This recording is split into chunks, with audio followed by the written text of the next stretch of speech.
Erkins are well known for their destruction. They are also well known for their conquerization of most other alien species. But they came into contact with these specific goals, however, were not achieved via just trust and training in their soldiers. No, instead, the control brains, along with the Tals, had found a much better and more effective solution to keep the Urkins in line. The answer was drugs.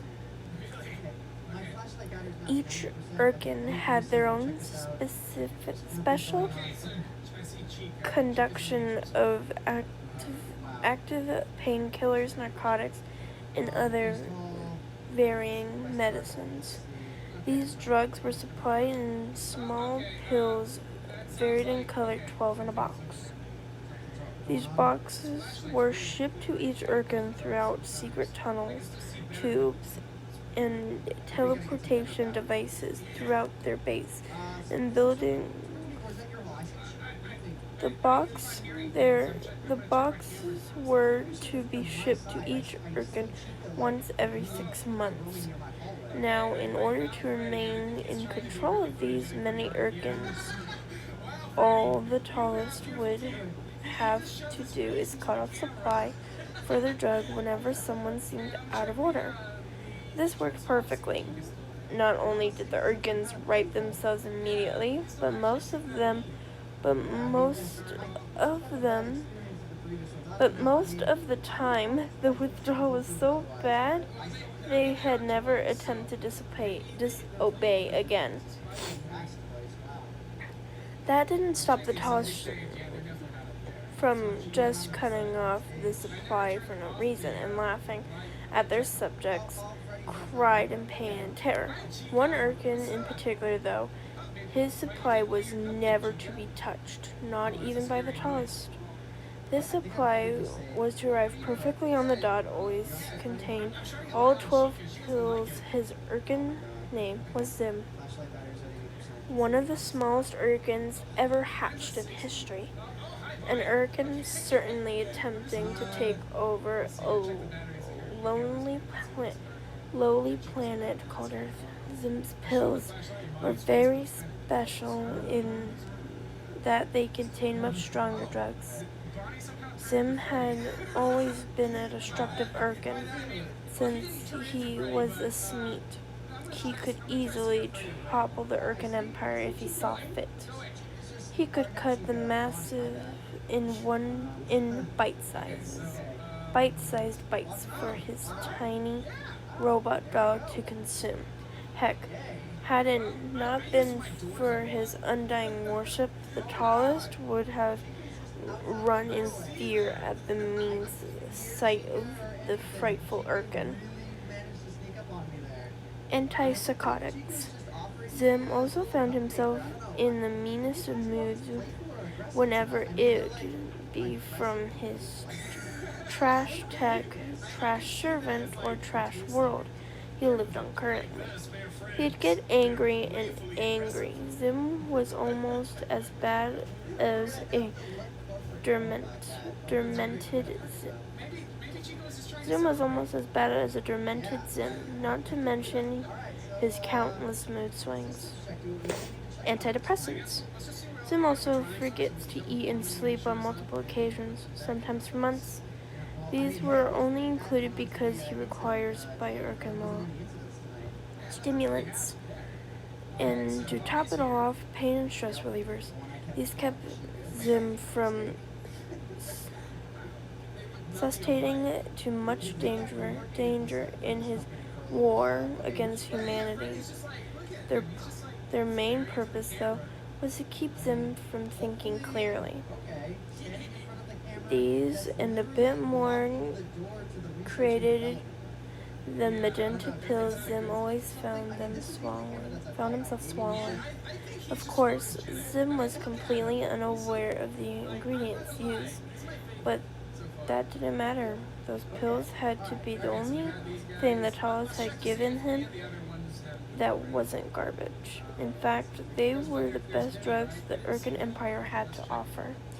The tallest were too scared to look for alternative, not to mention Zim on withdrawal was something they did not want to see. Now these packages don't arrive like most others, just plopped on the porch waiting to be opened. Instead, these packages were always teleported directly to his lab. They were slim and compact, which meant them easier to hide. Such as an event happening actually. Zim grabbed the box from the tube and opened it.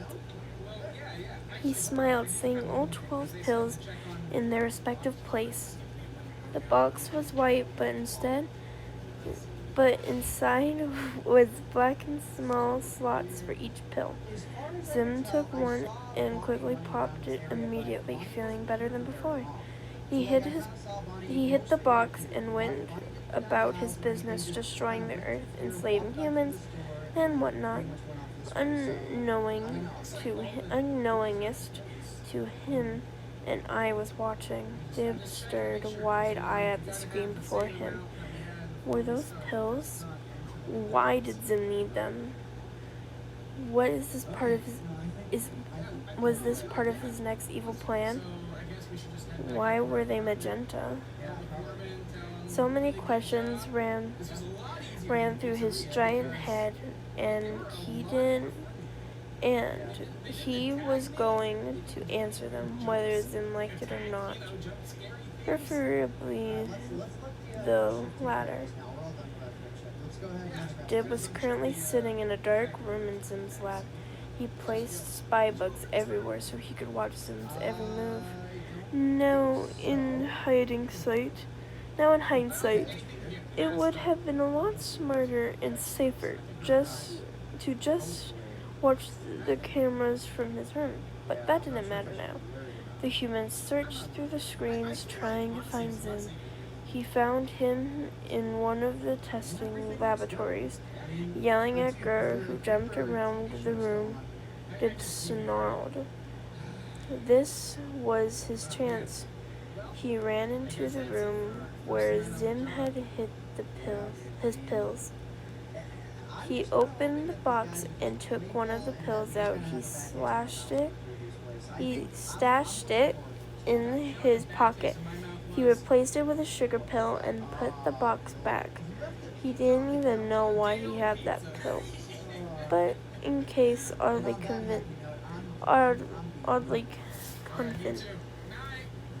conventionally he did.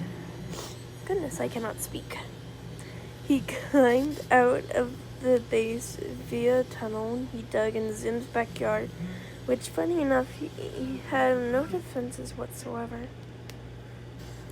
Dib ran home with excitement rushing through his veins. Dashing up the stairs, Dib made his way to his computer, sat down in his chair, and laid the pill on his scanner. Computer, run a scan on this pill. What's in it? Trace medications: pain reliever, stress reliever, stimulants, antidepressants, antipsychotics, other unknown substances. Dib stared doubtfully. What would Zim be taking this? He shook his head. I need to figure out what these are for. Maybe I'll see once Zim gets to the sugar pill. Back at Zim's base, Zim smiled as he reported to the tallest. Greeting, my tallest. I'm glad to announce that the shipment of my medication has been a successful one. That's good to hear, Zim. And you have taken them, right? Tallest Red asked unsurely. It was obvious he did, but he wanted to be sure. Yes, my tallest. Good. I'm proud of you, Zim. Remember to take one every 2 or 3 weeks, okay? Tallest Purple reminded. Of course, my tallest. Zim bowed slightly. That'll be all then. Ren then waved for one of the other Urkins to cut the transmission. Zim couldn't help but laugh in delight. He always loved talking to someone as high and mighty as the tallest. Zim made his way to the deep part of his base to get started on his next evil plan. He had school in the morning after all. School was uneventful aside from Dib's harsh glance his way, which wasn't too surprising. Sim felt like it was just another waste of time. Lunch went by quickly, well, aside from Dib pestering him, of course. It was only after school that something interesting happened. Dib ran by Zim until he was in front of him and turned to face him. Taking drugs now, Zim. What? Students started turning their heads towards the two. Don't play dumb, Zim. I found them in your house I found them in your house in a little white box. Dib pointed unexpectedly to his Chartreuse alien in front of him. Zim looked around nervously. Normally, their banter never attached the eye of anyone, but this was getting out of hand. It's my medication. Zim tried. Medication for what, Zim? Your skin condition, or are you just a druggie? Zim took a few steps back and did follow suit. Zim is no druggie. Zim shouted back despite the beads of sweat dripping down his forehead. He could hear it. People were whispering, Zim's a drug addict? That explains a lot. Why would he need drugs? Why is he so ugly? What's going on? He was surrounded. You have no proof, Zim screamed. Oh, really? Dib then reached into his jacket pocket and pulled out the small pill from before. Give me that. Zim paused. This would only confirm their suspicion. Zim didn't need that kind of attention. I mean, I've never seen that before in my life. Dib laughed. But I thought it was your medication.